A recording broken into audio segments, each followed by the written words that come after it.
दोस्तों, रात के 2 बजे 7 साल की बच्ची को मां के कमरे से आह की आवाजें सुनाई पड़ी तो उसकी नींद खुल गई। उसने देखा तो कंबल के अंदर मां बहुत ऊंची लग रही थी। कंबल हिल रहा था, ऊपर नीचे हो रहा था। उसने नजर घुमाई तो तीनों भाई बहन गहरी नींद में सोए हुए थे और मामा अपनी जगह पर नहीं थे। उसने माँ का कंबल हटाया तो दोनों तुरंत उठकर बैठ गए और अपना अपना कच्छा पहन लिया। बेटी बोली, माँ तुम मामा के साथ यह क्या कर रही हो? तो माँ बोली, बेटी मेरे कमर में बहुत तेज दर्द हो रहा था, इसीलिए मामा जी मालिश कर रहे थे, तू सो जा। माँ के कहने पर मासूम बेटी सो तो गई, लेकिन उसके दिमाग में बार बार वही सीन चल रहा था। वह सोच रही थी आखिर मालिश करने का यह कौन सा तरीका है। उसने दूसरे दिन पिता को फोन लगाया और बोली, कल रात माँ और मामा ने सारे कपड़े उतारे थे, मामा मम्मी के ऊपर लेटकर मालिश कर रहे थे और माँ जोर से करो कह रही थी। बेटी के मुँह यह बात सुनकर पिता के पैरों तले जमीन खिसक गई। पिछले 8 सालों से जिस मकसूद खान को उसकी पत्नी सोनिया खातून अपना भाई बताकर घर बुला रही थी, वही मकसूद उसकी पत्नी की ठुकाई कर रहा था। उसने अपनी पत्नी से बात की तो वह बोली, अरे यह तो छोटी सी बच्ची है, तुम कहाँ इसकी बातों को सच मान रहे हो? इसने कोई सपना देखा होगा, ऐसा कुछ भी नहीं है। पति एकदम गुस्से में बात करने लगा तो पत्नी को भी गुस्सा आ गया। उसने बोला, हाँ मैं करवा रही थी, तुम्हें जो करना है कर लो, अगर ज्यादा करोगे तो सब कुछ छोड़कर मकसूद के साथ चली जाऊंगी। यह सुनकर पति प्रेमनाथ डर गया, पता नहीं वह कौन सी मिट्टी का बना हुआ था। उसने बोला, नहीं नहीं तुम मुझे छोड़कर मत जाना, तुम्हारी खुशी में ही मेरी खुशी है। इन दोनों को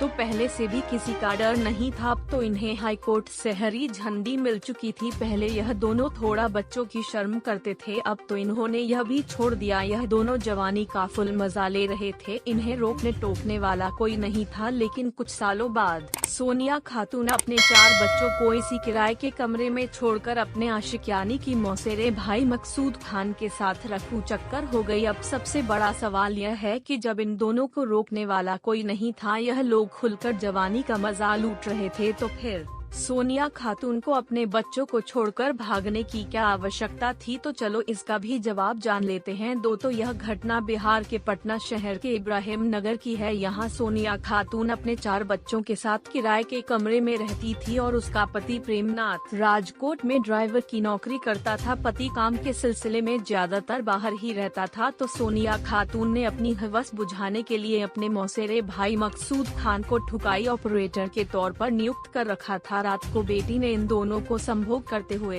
देख लिया। उसने इस बात की जानकारी अपने पिता को दी, लेकिन पत्नी की जिद के आगे प्रेमनाथ को झुकना पड़ा। मकसूद एक मजबूत कदकाठी का युवक था, वह सोनिया खातून को जबरदस्त मजा देता था, लिहाजा सोनिया खातून का लगाव उसके पति और बच्चों से पूरी तरह से खत्म हो गया था। वह चाहती थी कि 24 घंटे वह नागिन की तरह मकसूद के कटीले बदन से लिपटी रहे। जब तक आशिक उसकी ठुकाई नहीं करता था तब तक उसको नींद नहीं आती थी। लेकिन अब बच्चे बड़े हो चुके थे। 7 साल की जिस बेटी ने इन दोनों को आपत्तिजनक स्थिति में पकड़ा था, अब वह भी 14 साल की हो चुकी थी। वह सब कुछ समझने लगी थी और अपनी माँ के किसी और के साथ संबंध को सहन नहीं कर पा रही थी। एक दिन मजबूर होकर उसने अपने मामा को धमकाते हुए बोली कि आज के बाद अगर तू हमारे कमरे में आए तो मैं तुम्हारी गंदी हरकतों के बारे में सारे लोगों को बता दूंगी, मकान मालिक को भी बता दूंगी। अब बेटी इन दोनों के बीच दीवार बनकर खड़ी हो गई। बेटी ने माँ की ठुकाई बंद करवा दी तो माँ आग बबूला हो गई। वो गुस्से में बेटी को मारने पीटने लगी। बेटी ने बोला, मुझे भले ही पीट कर मार डालो, लेकिन मैं तुम्हें इस कमरे में ऐसे गंदे काम नहीं करने दूंगी। दोस्तों, इंसान को किसी चीज की लत लग जाती है तो उसे छोड़ना काफी मुश्किल होता है, लिहाजा माँ बिन पानी के मछली की तरह तड़पने लगी। वह अपनी बेटी को मौत के घाट उतार देना चाहती थी, लेकिन सोनिया को मालूम था कि अगर वह जेल चली जाएगी तो उसका खेत बंजर रह जाएगा। इसीलिए उसने सब कुछ छोड़कर अपने प्रेमी के साथ एक नई दुनिया बसाने का विचार किया। एक ऐसी दुनिया जहाँ उन दोनों के सिवा कोई और नहीं होगा और वह हमेशा अपने प्रेमी की बाहों में जीते जी जन्नत का सुख प्राप्त करेगी। एक दिन रात को घर में रखे नकदी और जेवर लेकर अपने आशिक के साथ बच्चों को किराए के कमरे में सोते हुए छोड़कर फरार हो गई। जब बच्चे सुबह उठे तो माँ को नहीं देखा तो उन्होंने अपने पिता को फोन करके बताया। प्रेमनाथ को समझने में 1 सेकंड भी नहीं लगा कि उसकी बीवी अपने भाई के साथ फरार हो चुकी है, जिसके बाद उसने पुलिस में शिकायत दर्ज कराते हुए अपने मौसेरे साले के ऊपर बीवी को बहला फुसलाकर भगा ले जाने का आरोप लगाते हुए पत्नी को वापस दिलाने की गुहार लगाई है पुलिस।